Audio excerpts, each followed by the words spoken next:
नमस्कार दोस्तों, मैं हूं संजय मंडावी और स्वागत है हमारे YouTube चैनल में। तो देखिए, पिछले वीडियो में हमने हिंदी का प्रैक्टिस सेट 3 कवर किया था और आज के इस वीडियो में हम हिंदी का पार्ट 10 कवर करेंगे। तो अगर आपको वीडियो पसंद आएगी तो वीडियो को लाइक कीजिएगा, अपने दोस्तों को शेयर कीजिएगा और हमारे YouTube चैनल मंडावी एजुकेशन को सब्सक्राइब कीजिएगा। तो चलिए शुरू करते हैं आज का वीडियो। तो देखिए, आज के इस वीडियो का हमारा पहला टॉपिक है वाक्य के लिए एक शब्द। ठीक, तो देखिए, हम वाक्य के लिए कौन कौन से एक शब्द होते हैं वो हम पढ़ेंगे। ठीक है, तो देखिए यहाँ पर भाषा को प्रभावशाली बनाने के लिए अनेक शब्दों के लिए एक शब्द का प्रयोग किया जाता है। इनके प्रयोग से भाषा में संक्षिप्तता तथा सौंदर्य आता है। तो देखिए यहाँ पर भाषा को प्रभावशाली बनाने के लिए अनेक शब्दों के लिए एक शब्द का प्रयोग किया जाता है। ठीक है, अब यहाँ पर देखिए बहुत सारे शब्द से क्या होता है, वाक्य बनता है। ठीक है, तो उस वाक्य के लिए एक शब्द का प्रयोग किया जाता है। ठीक है, तो इनके प्रयोग से भाषा में संक्षिप्तता तथा सौंदर्य आता है। ठीक, अब यहाँ पर देखिए अगला यहाँ पर पॉइंट है, वस्तुतः कम से कम शब्दों में अधिक से अधिक विचारों की अभिव्यक्ति के लिए वाक्यांश के लिए एक शब्द का प्रयोग उपयोगी होता है। ऐसे शब्दों को अनेक शब्दों के बदले एक शब्द भी कहते हैं। अब यहाँ पर देखिए, वस्तुतः कम से कम शब्दों में, ठीक है, कम से कम शब्दों में अधिक से अधिक विचारों की अभिव्यक्ति के लिए वाक्यांश के लिए एक शब्द का प्रयोग उपयोगी होता है। मतलब यहाँ पर देखिए वाक्यांश के लिए जो एक शब्द है उसका प्रयोग क्यों करते हैं, क्योंकि हम कम से कम शब्दों में अधिक से अधिक विचार रख सकें। ठीक है, तो यहाँ पर देखिए पहले ही बोल रहा है कि इससे क्या होती है, संक्षिप्तता आती है और सौंदर्य आता है। ठीक, तो देखिए ऐसे शब्दों को अनेक शब्दों के बदले एक शब्द भी कहते हैं। ठीक, अब यहाँ पर देखिए अगला पॉइंट है, हिंदी में एक वाक्यांश अथवा अनेक शब्दों के लिए एक शब्द के प्रयोग की परंपरा संस्कृत से आई है। हिंदी में ऐसे शब्दों का प्रयोग ऋण तौर पर होता है। वैसे हिंदी में वाक्यांश के लिए एक शब्द का प्रयोग संस्कृत की अपेक्षा कम होता है। तो देखिए यहाँ पर हिंदी में एक वाक्यांश अथवा अनेक शब्दों के लिए एक शब्द के प्रयोग की परंपरा कहाँ से आई, संस्कृत से आई है। तो यहाँ पर क्वेश्चन बन सकता है कि एक वाक्यांश या अनेक शब्दों के लिए एक शब्द के प्रयोग की परंपरा कहाँ से आई है, तो संस्कृत से आई है। ठीक है, हिंदी में ऐसे शब्दों का प्रयोग ऋण तौर पर होता है। वैसे हिंदी में वाक्यांश के लिए एक शब्द का प्रयोग संस्कृत की अपेक्षा कम होता है। ठीक है, तो हिंदी में वाक्यांश के लिए जो एक शब्द का प्रयोग है वो संस्कृत की अपेक्षा कम होता है, मतलब संस्कृत में बहुत अधिक होता है। अब यहाँ पर देखिए कुछ उदाहरण है, हम इनसे अच्छे समझ पाएंगे। ठीक है, अब यहाँ पर देखिए जो बीत चुका है तो उसे क्या कहेंगे, अतीत कहेंगे। तो देखिए जब हम बात करते हैं तो हम ये नहीं बोलते कि जो बीत गया है। ठीक है, हम पूरे वर्ड बोलने से बचते हैं और क्या बोलते हैं, अतीत में जो हुआ है उसे भूल जाओ। हम ऐसा नहीं कहते कि जो बीत चुका है उसे भूल जाओ, बल्कि हम ऐसा कहते हैं कि अतीत में जो कुछ भी हुआ है उसे भूल जाओ। तो देखिए यहाँ पर अतीत का मतलब हुआ है जो बीत चुका हो। ठीक है, ये पूरा वाक्य है। ठीक है, ये पूरा वाक्य है और यह उसका संक्षिप्त रूप है। तो देखिए यहाँ पर अगला है, यहाँ पर देखिए जो सदा से चला आ रहा है मतलब अनवरत। ठीक है, तो हम जो सदा से चला आ रहा है उसके बदले में हम क्या बोलते हैं, अनवरत बोलते हैं। तो देखिए यहाँ पर इससे क्या आ रही है, संक्षिप्तता आ रही है और सौंदर्यता आ रही है। ठीक है, अब यहाँ पर देखिए अगला है, जो आँखों के समान ना हो, जो आँखों के सामने ना हो, तो क्या है, अप्रत्यक्ष।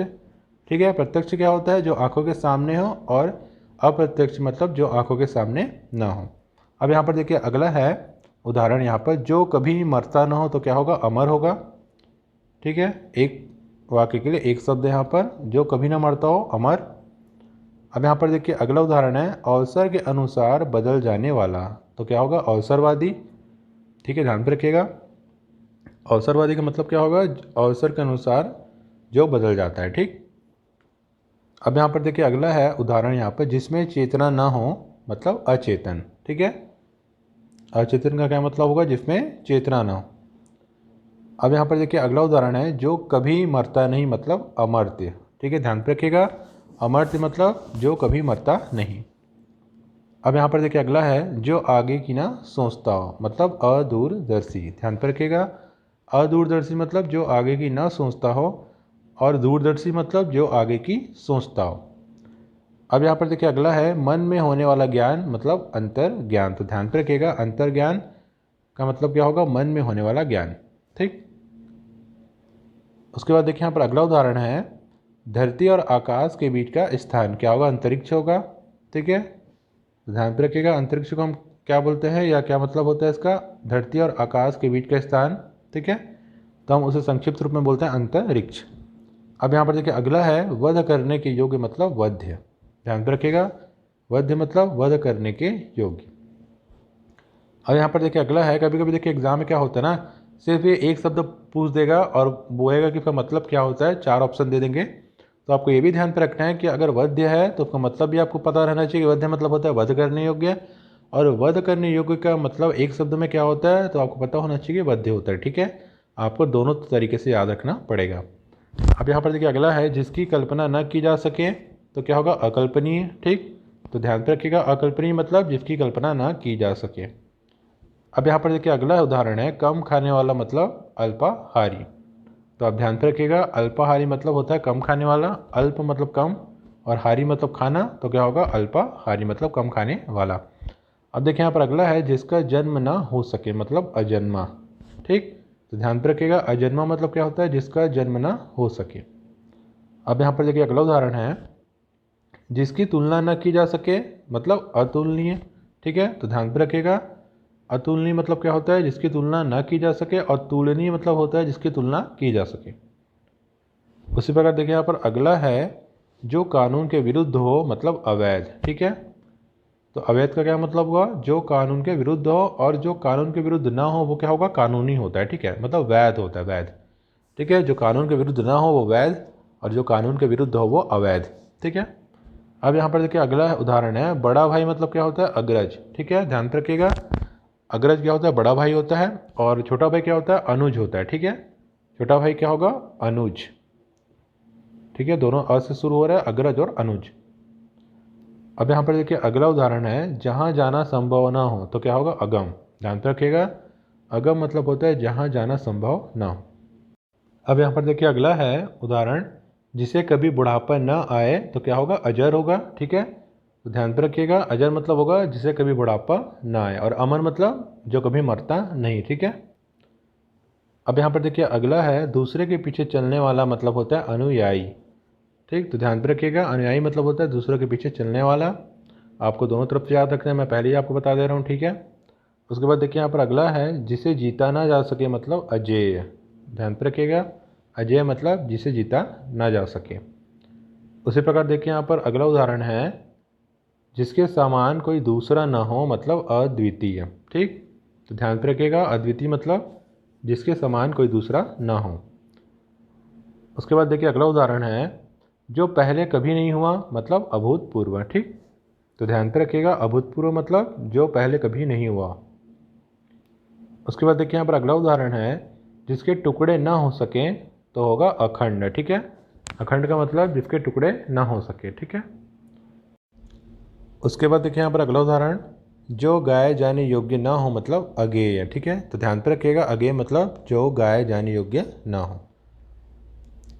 तो देखिए यहाँ पर अगर आपको वीडियो पसंद आएगी तो वीडियो को लाइक कीजिएगा, अपने दोस्तों को शेयर कीजिएगा, और हमारे यूट्यूब चैनल मंडावी एजुकेशन को सब्सक्राइब कीजिएगा।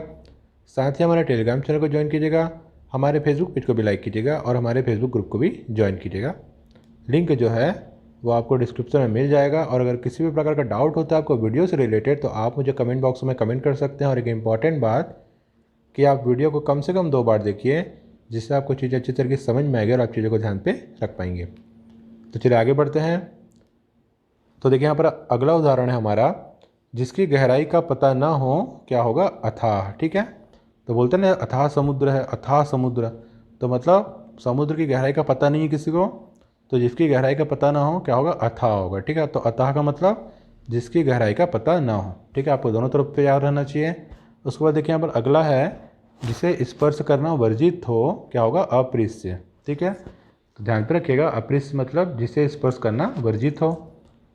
फिर देखिए अगला यहाँ पर जिसका कोई शत्रु ना हो तो क्या होगा? अजात शत्रु होगा। ठीक है, तो ध्यान पर रखिएगा, अजात शत्रु मतलब जिसका कोई शत्रु ना हो। फिर देखिए यहाँ पर अगला उदाहरण है जिसका आदि ना हो मतलब अनादि। ठीक है, ध्यान पर रखिएगा, जिसका आदि ना हो मतलब अनादि। ठीक है, उसके बाद देखिए यहाँ पर अगला उदाहरण है जिसका अंत ना हो तो क्या होगा? अनंत। ठीक, तो अंत नहीं है मतलब अनंत, तो ध्यान रखिएगा अनंत मतलब जिसका कोई अंत ना हो। उसके बाद देखिए अगला उदाहरण है जिसके आने की तिथि निश्चित ना हो मतलब अतिथि। ठीक है, अतिथि मतलब मेहमान, तो मेहमान अतिथि कभी भी आ जाते हैं। ठीक है, तो जिसके आने की तिथि निश्चित ना हो अतिथि कहलाएंगे। ध्यान पर रखिएगा अतिथि मतलब जिसके आने की तिथि निश्चित ना हो। उसके बाद देखिए यहाँ पर अगला है जिसके हाथ में वज्र हो तो क्या होगा, वज्र पाणी। ठीक, ध्यान पर रखिएगा वज्र पाणी मतलब जिसके हाथ में वज्र हो। उसके बाद देखिए अगला है जिसकी आत्मा महान हो तो क्या होगा, महात्मा होगा। ठीक है, तो ध्यान पर रखिएगा महात्मा मतलब जिसकी आत्मा महान हो। फिर देखिए जिसका रूप अच्छा ना हो तो क्या होगा, कुरूप होगा। ठीक है, तो कुरूप मतलब जिसका रूप जो है अच्छा ना हो। फिर देखिए अगला उदाहरण, तीनों लोकों का स्वामी क्या कहलाएगा, त्रिलोकी कहलाएगा। ठीक, तो ध्यान पर रखिएगा त्रिलोकी मतलब तीनों लोकों का स्वामी, नाम से स्पष्ट है यहाँ पर देखिए त्रिलोकी। उसके बाद देखिए अगला है जो अभी पैदा हुआ हो क्या कहलाएगा, नवजात कहलाएगा। तो ध्यान पर रखिएगा नवजात मतलब जो अभी पैदा हुआ हो। फिर देखिए यहाँ पर अगला उदाहरण है अधिक बढ़ा चढ़ाकर कहना मतलब होता है अतिशयोक्ति। ठीक, तो ध्यान पर रखिएगा अतिशयोक्ति मतलब अधिक बढ़ा चढ़ाकर कहना। फिर देखिए जो कुछ नहीं जानता हो मतलब अज्ञ। ठीक है, ध्यान पर रखिएगा अज्ञ मतलब क्या होगा, जो कुछ नहीं जानता हो। उसके बाद देखिए यहाँ पर अगला उदाहरण है ईश्वर में विश्वास रखने वाला क्या होगा, आस्तिक होगा। ठीक है, और जो ईश्वर में विश्वास नहीं रखता वो क्या कहलाएगा, नास्तिक कहलाएगा। ठीक, ध्यान पर रखिएगा। अब यहाँ पर देखिए अगला उदाहरण है आदि से अंत तक मतलब आद्योपांत। ठीक, तो ध्यान पर रखिएगा आद्योपांत मतलब होता है आदि से अंत तक। उसके बाद देखिए अगला उदाहरण एक ही आदमी का अधिकार मतलब एकाधिकार। ठीक है, तो अधिकार क्या है, सिर्फ एक ही आदमी का है तो क्या कहलाएगा, एकाधिकार कहलाएगा। उसके बाद देखिए अगला उदाहरण जहाँ कोई दूसरा ना हो मतलब एकांत। ठीक है, एकांत मतलब अकेला, तो ध्यान पर रखिएगा एकांत मतलब जहाँ कोई दूसरा ना हो। उसी प्रकार देखिए यहाँ पर अगला उदाहरण है जो अपनी इच्छा पर निर्भर हो क्या कहलाएगा, ऐच्छिक कहलाएगा। ऐच्छिक मतलब जो अपनी इच्छा पर निर्भर है। ठीक, उसके बाद देखिए यहाँ पर अगला उदाहरण जिसका निवारण ना हो सकता हो तो क्या कहलाएगा, अनिवारणीय। ठीक है, जिसका निवारण ना हो तो अनिवारणीय, और जिसका निवारण हो जाए तो क्या, निवारणीय। ठीक है, फिर देखिए अगला उदाहरण है जिसकी अपेक्षा ना हो तो अनपेक्षित। ठीक, ध्यान पर रखिएगा अनपेक्षित मतलब जिसकी उपेक्षा ना हो। फिर देखिए यहाँ पर अगला है जिसका मूल्य आंका ना जा सके तो क्या कहलाएगा, अमूल्य कहलाएगा। ठीक, अमूल्य मतलब जिसका मूल्य ना आंका जा सके। ठीक है, वो अमूल्य है, बोलते हैं ना कोई वस्तु अमूल्य है, तो वही यहाँ पर देखिए अगला है यहाँ पर देखिए उदाहरण जो इस संसार से बाहर की वस्तु हो मतलब अलौकिक। ठीक है, तो अलौकिक मतलब जो इस संसार से बाहर की वस्तु है। उसके बाद देखिए उदाहरण जिसके पास कुछ ना हो मतलब कहलाएगा अकिंचन। तो आप ध्यान पर रखिएगा अकिंचन मतलब होता है जिसके पास कुछ भी ना हो। उसके बाद देखिए अगला उदाहरण है जो कानून के प्रतिकूल हो मतलब अवैध। ठीक, कानून के प्रतिकूल है मतलब अवैध, और अगर कानून के अनुकूल है तो क्या होगा, वैध। ध्यान पर रखिएगा कानून के अनुकूल मतलब वैध और कानून के प्रतिकूल मतलब अवैध। उसके बाद देखिए अगला उदाहरण है दोपहर के बाद का समय मतलब होता है अपराह्न। ठीक है, दोपहर के बाद का समय अपराह्न, और सुबह का समय मतलब दोपहर के पहले का समय क्या होगा, पूर्वाह्न होगा। ठीक है, तो ध्यान पर रखिएगा दोपहर के पहले का समय मतलब 12 बजे से पहले का समय क्या होगा, पूर्वाह्न होगा, और 12 बजे के बाद का समय मतलब अपराह्न होगा। ठीक है, अब यहाँ पर देखिए अगला है जो बहुत बोलता हो क्या होगा, वाचाल। ठीक है, वाचाल का मतलब जो बहुत बोलता हो। मैं दो बार इसलिए बोल रहा हूँ ताकि आपको ध्यान पे रहे। अब देखिए यहाँ पे जो स्वयं पैदा हुआ हो तो क्या होगा, स्वयंभू। तो ध्यान पे रखिएगा स्वयंभू मतलब जो स्वयं पैदा हुआ हो।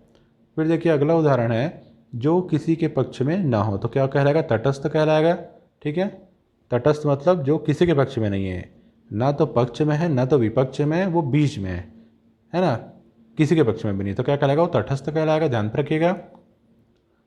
उसके बाद देखिए अगला है यहाँ पर उदाहरण छोटा भाई को कहते हैं अनुज। तो मैंने पहले ही बता दिया था आपको, बड़े भाई को कहते हैं अग्रज और छोटे भाई को कहते हैं अनुज।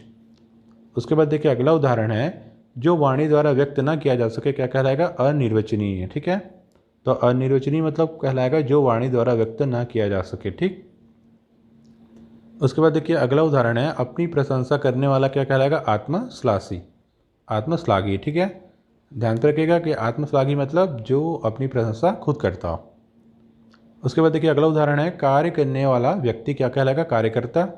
ठीक है, सबको पता है, तो ध्यान पे रखिएगा कार्यकर्ता मतलब कार्य करने वाला व्यक्ति। उसके बाद देखिए अगला उदाहरण है, क्रम के अनुसार, तो क्या कहलाएगा? क्रमानुसार। ठीक, सरल है ये बहुत। उसके बाद देखिए पर अगला उदाहरण है, आलोचना करने वाला क्या कहलाएगा? आलोचक कहलाएगा। सभी जानते हैं आलोचक मतलब आलोचना करने वाला। उसके बाद देखिए अगला उदाहरण है, जिसकी आयु लंबी हो तो दीर्घायु।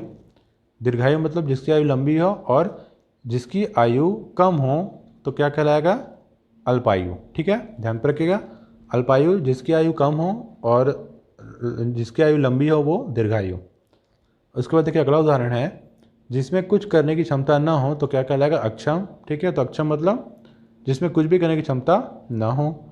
उसके बाद देखिए अगला उदाहरण है, जिसकी उपमा ना हो तो क्या कहलाएगा? अनुपम। ठीक, अनुपम मतलब जिसकी उपमा ना हो। तो देखिए इस तरीके से हमारा यह वीडियो आज का कंप्लीट होता है। ठीक है, हिंदी का पार्ट 10। तो अगली वीडियो में हम अगला पार्ट कवर करेंगे। तो अगर आपको वीडियो पसंद आएगी होगी तो आप वीडियो को लाइक कीजिएगा, अपने दोस्तों को शेयर कीजिएगा, और हमारे यूट्यूब चैनल मंडावी एजुकेशन को सब्सक्राइब कीजिएगा। साथ ही हमारे टेलीग्राम चैनल को ज्वाइन कीजिएगा, हमारे फेसबुक पेज को भी लाइक कीजिएगा, और हमारे फेसबुक ग्रुप को भी ज्वाइन कीजिएगा। लिंक जो है वो आपको डिस्क्रिप्शन में मिल जाएगा। और अगर किसी भी प्रकार का डाउट होता है आपको वीडियो से रिलेटेड, तो आप मुझे कमेंट बॉक्स में कमेंट कर सकते हैं। और एक इंपॉर्टेंट बात कि आप वीडियो को कम से कम 2 बार देखिए, जिससे आपको चीज़ें अच्छी तरीके से समझ में आएगा और आप चीज़ों को ध्यान पे रख पाएंगे। तो फिर मिलते हैं अगली वीडियो में, तब तक धन्यवाद, नमस्कार।